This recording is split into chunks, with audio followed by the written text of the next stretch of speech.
The Nasdaq had a rebound in March that reclaimed much of the 1.5 trillion losses from the February high.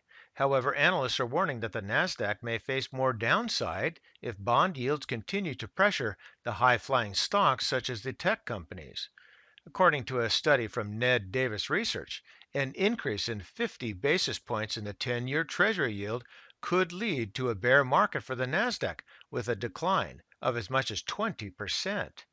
Recently, we've had some decent single day rallies, but according to Marketfield Asset Management, that could also be the early stages of a bear market, which is typically punctuated by ferocious rallies. So, let's take a look.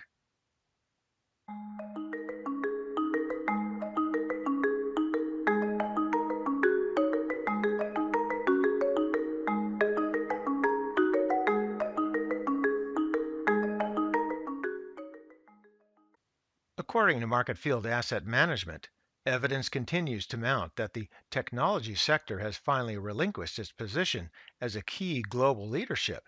Right now, the Nasdaq 100 is trailing the S&P 500 for a second month in a row. While the Nasdaq recently fell into a 10% correction, the other indices from the small caps to banks and the transports to industrials all climbed to records. This divergence is raising alarms for the investors who lived through the dot-com crash. Back then, when the Nasdaq 100 started falling in March 2000, the S&P 500 kept marching forward and didn't peak until 14 months later. That was a sign that money was being shifted away from tech. Ultimately, the Nasdaq 100 lost half of its value. The problem is that if technology stocks continue to underperform, sooner or later, it's going to weigh on the rest of the stock market. The Nasdaq stocks may not match the extremes of 20 years ago, but bond yields don't care. And the strengthening economy, with vaccinations and government support, may mean that rising bond yields could be next. Some aren't convinced that bonds will cause problems. However, Joe Kalish, a chief global macro strategist at Ned Davis Research, found that since 2014, the NASDAQ 100's forward earnings yield, which is the inverse of its price to earnings ratio, where the higher it is, the cheaper stocks are, has moved almost in lockstep with forecast corporate bond rates. So, in his model, if 10-year Treasury yields rise to 2% this year, that in turn could drive long-term bond rates, and that could mean a 20% drop in the NASDAQ. So let's take a look at the 10-year Treasury. So we're taking a look at the 6-month daily chart on the 10-year Treasury, and you can see in the upper left using stockcharts.com that the symbol is $TNX. Again, this is the CBOE 10-year Treasury yield.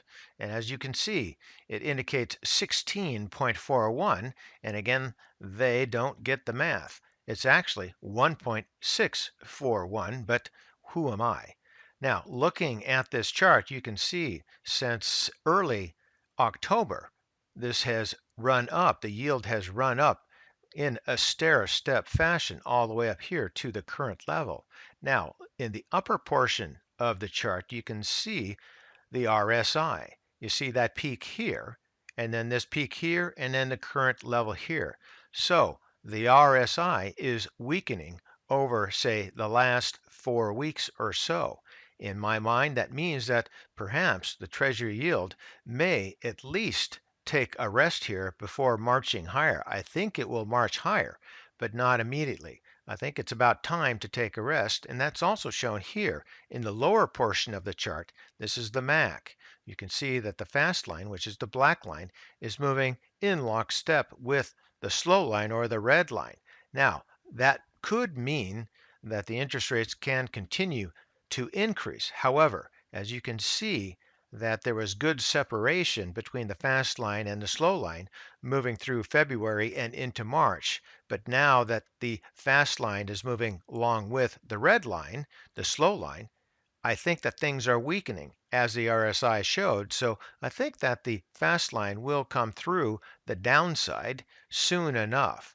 And that would also mean that interest rates may pause here for the time being. But I think in a midterm, meaning a few months or a few quarters from now, I would imagine that interest rates are going to continue on up. And that could mean problems for the Nasdaq and the overall market. So we're watching this. You too, keep an eye on it. Again, through stockcharts.com. It's easy enough. And for today, that's ChewDog Charts. Thank you.